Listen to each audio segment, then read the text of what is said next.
hukum menghidupkan dalam dunia animasi itu untuk konten-konten yang baik, apalagi sekarang bermunculan, alhamdulillah. Itu menurut Ustadz gimana? Apakah baiknya dianjurkan, apa gimana? Oke, saya akan bawa Anda ke nuansa berpikir dulu, ya, dengan dalil dan kerangka berpikir logika yang kuat, supaya kita bisa paham, ya, kapan ini jatuh haram, kenapa disebut haram, dan kapan dia jatuh boleh disebut halal. Bahkan yang haram kapan jadi halal, yang halal kapan jadi haram, itu ada dalam fikih. Jadi ada 4 jenis. Yang jelas halalnya innal halala bayyinun, yang jelas haramnya innal harama bayyinun, ya. Kemudian yang ketiga syubhat, wa bainahuma umurun mushtabihat, syubhat, enggak jelas halal dengan haram. Nanti yang paling menarik, yang keempat, ada yang halal jadi haram, ada yang haram jadi halal, ya, dalam keadaan yang sifatnya disebut dengan darurat. Nah, saya mau bicara dulu tentang konteks pertanyaan Anda. Zaman Nabi itu pertama ada gambar, ya, ada patung, bahkan yang 3 dimensi dan sebagainya. Baik, ini dia punya 2 penilaian dari Nabi. Yang pertama yang mutlak, langsung dibenci dengan itu. Bahkan mengatakan kalimat-kalimat yang menunjukkan pengharaman mutlak langsung. Haram, musyrik, turun ayat An-Nisa 48, ya, sampai disebut lagi di An-Nisa ayat 116 sebelumnya. Ya, innallaha la yaghfiru an yushraka bihi wa yaghfiru ma duna dzalika liman yasha. Allah enggak akan mengampuni dosa syirik. Syiriknya apa? Dia langsung tunjukkan pada patung di surat An-Najm itu, ya, Lata, Uzza, Manat dan seterusnya. Disebutkan yang disembah pada saat itu. Patung-patung sesembahan, patung-patung kemusyrikan. Ada gambar-gambar yang diagungkan. Jadi kalau ngadap ke gambar itu serasa mendapatkan kekuatan spiritual. Ada. Jadi dulu ada 3 golongan yang dimuliakan oleh jahiliyah. Satu penyair, ya, orang di dunia seni, sampai turun surahnya surah ke-26 Asy-Syu'ara. Itu dikecam oleh Quran karena seringkali menghabiskan waktu pada yang tidak penting dan sering berbuat maksiat.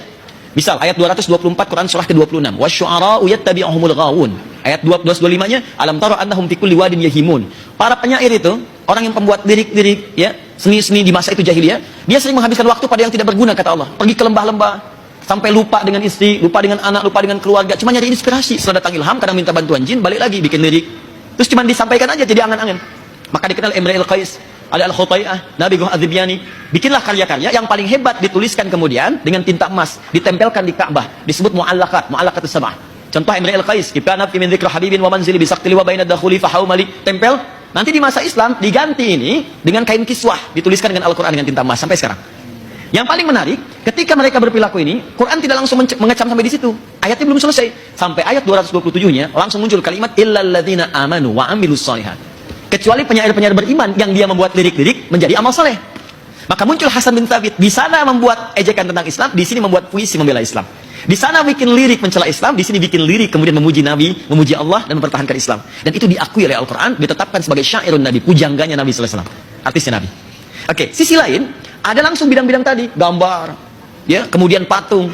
Yang sama dimensi, bahkan 3 dimensi, 4 dimensi. Aisyah radhiyallahu taala anha punya mainan dumyah, boneka dari kuda-kudaan. Ada.